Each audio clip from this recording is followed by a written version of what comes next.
The wind off the North Sea was sharp enough to cut through wool. It carried the smell of salt and diesel, the creak of mooring ropes, and the mournful call of gulls circling above the docks. To most, the port was just noise and grit, an in-between place where people came to leave. But for Thomas Calder, it was the heartbeat of his entire life. He had built an empire from these waters. Once a dockhand hauling crates for pennies, now the owner of the largest shipping company in the region.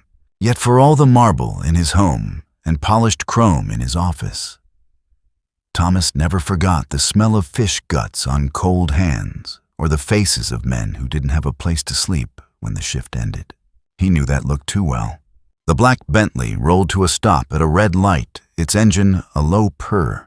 From the passenger seat, Clara Calder sat poised, a gloved hand resting lightly on her designer handbag. Her gaze lingered on the horizon, as if refusing to see what was right outside her window. That's when Thomas noticed him, an older fisherman, weathered skin the color of driftwood, holding a paper cup that rattled with coins. Thomas reached for his wallet. "Thomas." Clara's voice was a gentle warning, but he pressed the window button anyway. Cold air swept in, carrying the faint tang of brine. Thomas slipped a folded bill into the man's cup, offering a nod. "Thank you, sir." "God bless you," the man murmured, voice cracked like old wood. The light turned green, and the Bentley eased forward. Clara shifted in her seat, her tone clipped. "You can't help everyone. You know that, right?" Thomas kept his eyes on the road. "Maybe not, but I can help someone. Today it was him," she exhaled sharply. "You and this habit of yours, handing money to strangers. They're on the street for a reason, Thomas. You think he's buying food? He's buying drink, or worse." His jaw tightened. "I don't believe anyone dreams of living on the street." But Clara's lips pressed into a line. She wasn't convinced. And then, out of the corner of her eye, she saw him just a few yards ahead at the corner. A boy, thin as a shadow coat hanging from narrow shoulders. One side of his face hidden under a mess of hair. In his hands, a dented harmonica. The tune he played was slow, uncertain, almost swallowed by the noise of the harbor. Clara watched him bend down, pick up a coin that had fallen between rushing feet, and slip it into his pocket like it was treasure. Something about the scene made her turn to Thomas. "You think people like him are honest?" she asked quietly. Thomas followed her gaze. "I think anyone can be." A faint smile curled at her lips, not kind but calculating. "Then let's test that theory." Her eyes flicked to the boy again, sharp with challenge. "You see him. Take your father's watch, the one you never go anywhere without. Drop it near him. Don't make eye contact. Just walk past like you don't notice. We'll see what he does." Thomas raised an eyebrow. "My father's watch. That's a piece of history." "All the more reason," Clara said evenly. "If he gives it back, I'll never question your charity again. But if he doesn't, you stop handing cash to people on the street. Deal." For a moment, the hum of the car was the only sound between them. Then Thomas reached into his coat pocket, feeling the familiar weight of polished brass. His father's antique pocket watch warm from his hand. "Deal," he said, voice steady. Outside, the cold wind carried the faint, wavering notes of a harmonica. Somewhere ahead, the boy played on, unaware that his life was about to change forever. The boy's name was Lucas. He didn't remember the last time anyone had said it out loud with kindness. To most people on the harbor, he was just kid lad or worse, names tossed at him like scraps. He sat cross-legged on a crate turned upside down the wood, cold and damp beneath him. The harmonica rested between his hands, its metal edges dulled from years of playing. When he lifted it to his lips, the first notes came soft, unsure. But soon they steadied the music, finding its rhythm against the sounds of the dock. The groan of ropes under strain, the hollow thump of waves against hulls, the sharp whistle of the wind. Lucas couldn't see out of his left eye. A milky haze had covered it since he was 4, the result of an illness no one could afford to treat. The right eye still worked blurry at a distance, but enough to keep him alive. He had learned to use sound as his compass, mapping the harbor in layers of noise. Every creak, every gull cry, every footstep told him where he was and who might be coming. The day had been bitter cold. His breath formed small clouds that disappeared before they could warm him. His hands, red and raw, moved automatically, play a tune pause, to stretch out the cup. wait for the clink of coins. Most people passed without looking. Some glanced, then looked away, as if afraid to see too much. The truth was, Lucas didn't expect much anymore. The harbor taught you early, keep your hopes small, and you won't feel the sting when they're crushed. That's when he heard it, a faint metallic clink against the cobblestones, not the light chime of a coin. He knew that sound by heart. This was heavier, solid. He froze mid-note, tilting his head toward the sound. With slow, careful movements, he crouched and let his fingers sweep across the cold ground. A shape emerged beneath his touch, round smooth edges, a short chain attached. His fingers traced the surface until they found a tiny latch. He pressed it and the lid popped open with a soft click. Inside, he felt the cool glass dome over the clock face the delicate ridges of engraved metal. It was old valuable, and the chain was sturdy polished. He turned it over in his hand, running his thumb across the back, until it caught on something raised letters, an engraving. Lucas couldn't read it, but he knew what it meant. This belonged to someone important. For a moment, the thought flickered he could sell it. It would buy him warm clothes, food, maybe even a place to sleep indoors for a week. But the thought faded as quickly as it came. "It's not mine," he whispered into the cold air. He snapped the lid shut and tucked the watch inside his coat close to his chest. He'd wait until he could find someone to read the engraving. Maybe it was the owner's name. Maybe it was a company.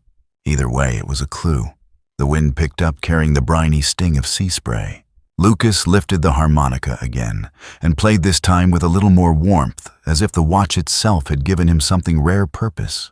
He didn't know that just a few yards away in the warmth of a luxury car, two pairs of eyes were watching him closely. One was certain he'd fail the test. The other was quietly betting everything that he wouldn't. By morning, the wind had shifted, coming in colder from the sea. Lucas woke to the sound of gulls fighting over scraps, and the ache in his joints from sleeping curled against a crate. He reached into his coat and felt for the watch still there, cold but safe. The engraving on the back had been gnawing at him all night. If he could find someone to read it, maybe he could track down the owner. Down by the pier, he spotted old Harris, a retired dock worker who sometimes bought bruised apples from the market. Harris was gruff but not cruel. Lucas approached cautiously, holding the watch out in both hands. "Could you read this for me?" Lucas asked. Harris took the watch, squinting at the small letters. "Calder Maritime," he read aloud. "Head office on West Dock Street." Lucas recognized the name. Everyone in the harbor did. Calder ships came and went with cargoes from every corner of the globe. If the watch belonged to someone from Calder Maritime, they'd be looking for it. "Thank you," Lucas said, slipping the watch back into his coat. He set off toward the city center, guided by Harris's directions and the familiar hum of traffic that grew louder the farther he walked from the water. The Calder Maritime building rose from the street like a wall of glass and steel, its polished windows reflecting a sky the color of lead. Lucas paused at the entrance, aware of the dirt on his coat, the frayed scarf hanging loose around his neck. Inside, the air was warm, tinged with the scent of coffee and floor polish. The click of high heels and the low murmur of voices echoed in the lobby. Lucas had taken no more than 3 steps before a sharp voice cut through the air. "Hey, you can't be in here." A uniformed security guard strode toward him, broad-shouldered and frowning. Lucas held the watch out quickly. "I just need to give this back to—" "Not interested in stories," the guard interrupted. He grabbed Lucas by the arm, steering him toward the door. "Move it, kid." Lucas stumbled his harmonica, slipping from his pocket and clattering onto the tile. The sound made him twist free long enough to snatch it up, but the guard's grip clamped down again. "What's going on here?" a deeper voice asked. The guard froze, straightened. "Mister?" "Calder, sir. I was just removing." Thomas Calder stepped into view, his coat still buttoned from outside eyes, narrowing as he took in the scene. His gaze landed on the boy, then on the watch clutched in Lucas's hands. "Where did you get that?" Thomas asked. Lucas swallowed hard. "I found it down by the pier. I came to return it." Thomas held out his hand. Lucas placed the watch in it without hesitation. The weight, the familiar engraving, it was exactly as he'd last seen it. "You could have sold this," Thomas said quietly. Lucas shrugged, his voice small. "It wasn't mine." From across the lobby, Clara had appeared, her heels clicking against the marble. She stopped just behind her husband, arms folded. Thomas slipped the watch into his coat pocket, then looked at the boy again. "What do you want in return?" he asked. Lucas hesitated, then said, "A meal. And maybe gloves. My fingers get cold." For the first time, something in Thomas's expression softened. But Clara's gaze stayed cool, unreadable. Thomas didn't wait for the boy to answer further. "Come on," he said, nodding toward the cafe across the street. "We'll get you something hot." Clara followed in silence, her heels crisp against the wet pavement. The cafe's warmth closed around them as they stepped inside, the air thick with the smell of coffee and fresh bread. Lucas hovered near the doorway, unsure if he was welcome to sit. Thomas guided him to a booth by the window, then ordered a steaming bowl of soup, a thick sandwich, and a mug of cocoa. Clara slid into the seat opposite Thomas, eyes fixed on the boy's thin fingers wrapping around the mug. "You barely know him," she murmured. Thomas leaned back, his voice low but firm. "I don't have to know him to see he's cold and hungry." Lucas lowered his head, pretending not to hear, but the tension between them was thick enough to feel. That night, back at the Calder estate, the air was quieter, heavier.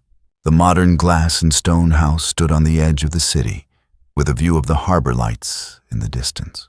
Clara moved through the living room without switching on the lamps, the dark suiting her mood. She paused by the mantel where a framed photograph sat, she and Thomas, years younger, holding a baby wrapped in a blue blanket. Her fingers traced the glass.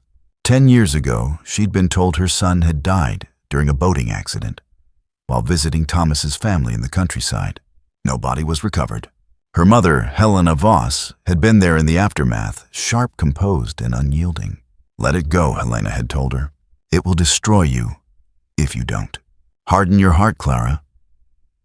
Clara had listened. She'd shut herself away from grief, and in the process, from compassion. The next afternoon, Helena arrived at the Calder estate, unannounced, her black sedan rolling up the drive like an omen. She stepped out dressed in charcoal wool and pearls, her hair swept back in a severe knot. Her presence filled the room before she even spoke. "I hear you've been feeding strays," Helena said, her tone deceptively light as she removed her gloves. Thomas's jaw tightened. "His name is Lucas." Helena's eyes flickered toward Clara. "And how long is this charity project staying?"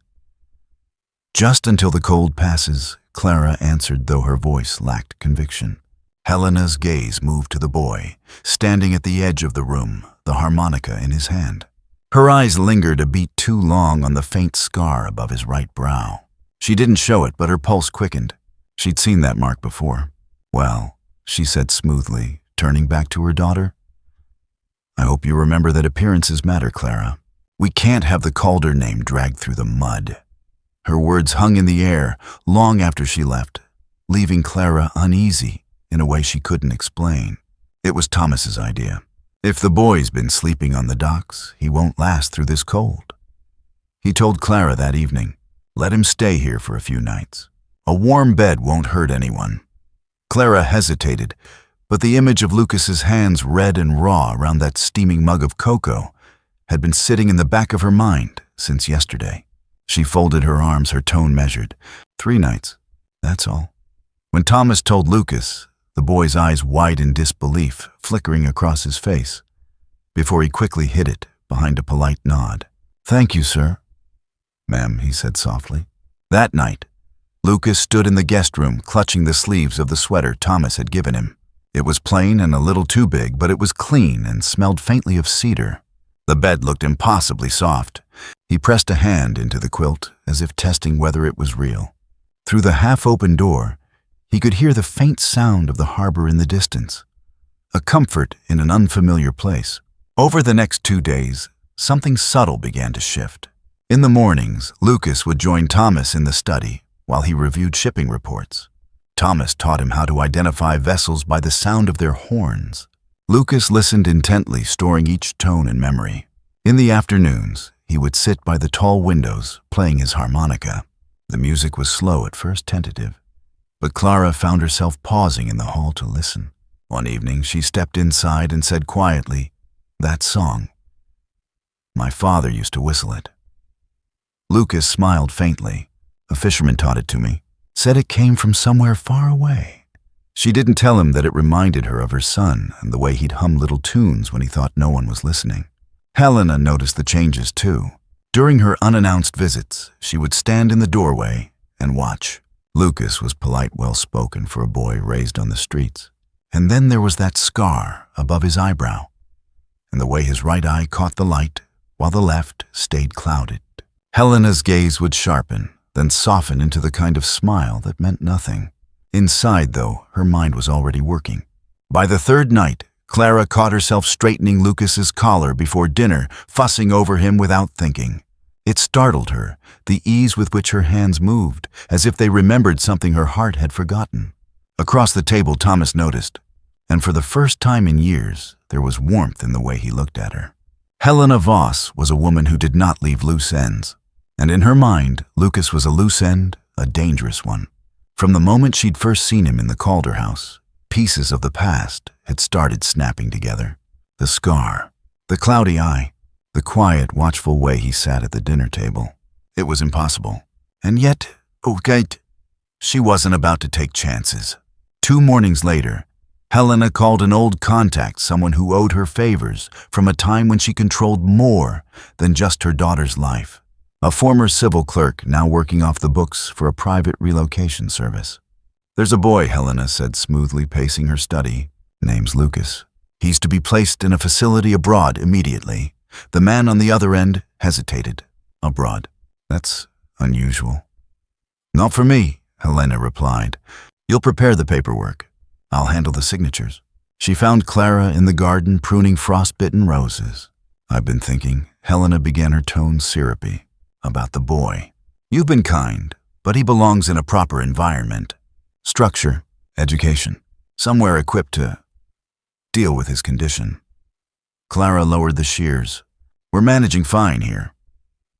"Of course you are," Helena said, setting the folder on the table between them. "But this is an opportunity for him. A charitable boarding school in the south of France. He'd be well cared for, and you wouldn't have to worry about the long term." Clara frowned, flipping through the papers. "And you just arrange this? I have connections, darling. All it needs is your signature and Thomas's." "I know you have a soft heart, Thomas," she said, pouring herself a glass of his scotch without asking. "But charity has limits. This will give him a better life than the streets, or even here. Sign it and it's done." Thomas glanced at the papers but didn't pick up the pen. "I'll discuss it with Clara." Helena's smile was tight, her eyes cold. "Do. But remember, people like him, they don't stay grateful forever." The harmonica rested in his lap. He blew a single lingering note into the cold night air, letting it fade into silence. Somewhere deep down, a sliver of unease stirred, but he didn't yet know why. The next morning, Clara drove down to the harbor to check on a shipment Thomas's company had brought in overnight. She rarely came to the docks herself anymore. But something about the cold bite of the air and the gulls wheeling overhead stirred old memories. Memories she couldn't quite name. She was walking back toward her car when an older man called out from behind a stack of crates. "Ma'am, you're Thomas Calder's wife, aren't you?" She turned. The man's skin was leathered from years at sea, his cap pulled low over his brow. "I am." Why, he shifted his weight, his eyes narrowing slightly. "Your boy. The one I saw with you the other day." "He's not your son, is he?" Clara stiffened. "Why do you ask?" "Because I've seen him before," the man said. 10, maybe 11 years ago. Back then he was just a baby. Cloudy left eye scar above the brow, just like now. Her pulse quickened. "You're sure as I am of my own name," the man replied. "I remember because there was talk at the time. A baby brought to the docks in the middle of the night, handed off to someone who didn't belong here. Never saw the mother, never saw the father. Just a well-dressed woman with a voice you don't forget." Clara felt the cold pierce straight through her coat. "A woman," he nodded. "Tall, sharp voice, dressed like money. Could have been a politician's wife. Or—" He stopped, watching her face closely. "Someone like your mother." By the time she reached the estate, she already had a plan. That afternoon, while Helena was out, Clara called a private clinic in the city. "I need a DNA test," she said, her voice steady despite the hammering in her chest. "Between myself and a boy named Lucas Calder." Her throat went dry as she tore it open. "Result 99.98% probability of biological relationship." The paper trembled between her fingers. She read it again and again. Her son, the boy she had mourned for a decade. She found Helena in the sunroom later that evening, a glass of wine in her hand. Clara didn't wait for pretense. She dropped the paper on the table between them. "What is this?" she demanded. Helena glanced at the document, then back at her daughter with a cool, unreadable expression. "The truth," she said simply. "You told me my son was dead. I told you what you needed to hear." Helena replied, her tone sharp as broken glass. "You were young. You had your whole future ahead of you. Raising a blind child would have ruined it." Clara's voice shook. "So you abandoned him, left him on a dock like garbage." Helena didn't flinch. "I placed him where he'd be someone else's problem. You should be thanking me." Clara stared at her mother, the horror solidifying into something harder, sharper. "You don't get to decide who my son is to me. Not anymore." The morning Helena's plan was set to unfold, a black sedan waited at the front gates. Two men in plain suits stood by the car, papers in hand, and their expressions blank in the way of people paid not to ask questions. Inside, Lucas sat in the foyer, his small duffel bag at his feet. Helena had told him it was just a trip, that he'd be going somewhere warm where people would look after him. Her voice had been calm, but there was something in her eyes, a cold satisfaction that made his stomach knot. One of the men reached for the bag. "Come along, son." Before Lucas could stand, the sound of fast, purposeful footsteps echoed down the hall. Clara appeared, her coat still unbuttoned, hair wind-blown from the drive. "Where do you think you're taking him?" Her voice was steel. Helena stepped forward, wearing her most practiced smile. "Darling, you're just in time. Lucas is being taken to that school I mentioned. He's not going anywhere." Clara cut in her tone, leaving no space for debate. The men exchanged a glance. Helena's smile tightened. "Clara, don't be ridiculous.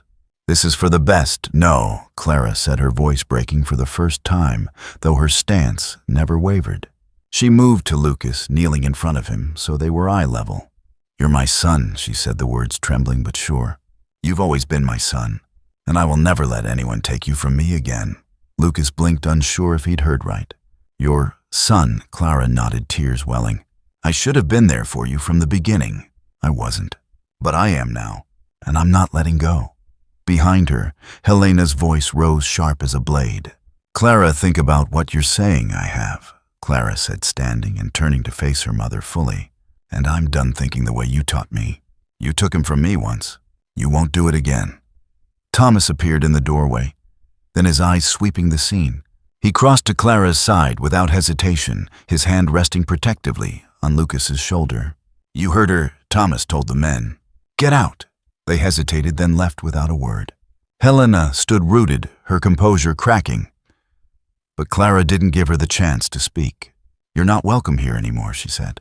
"Not in my home, not in my son's life." For the first time, Helena looked small, but she said nothing. She turned on her heel and walked out, the slam of the door echoing in her wake.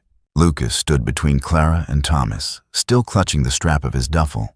"You really want me to stay?" he asked, his voice almost a whisper. Thomas crouched to meet his gaze. "We don't just want you to stay, Lucas. We want you home." And for the first time in years, Lucas let himself believe he had one.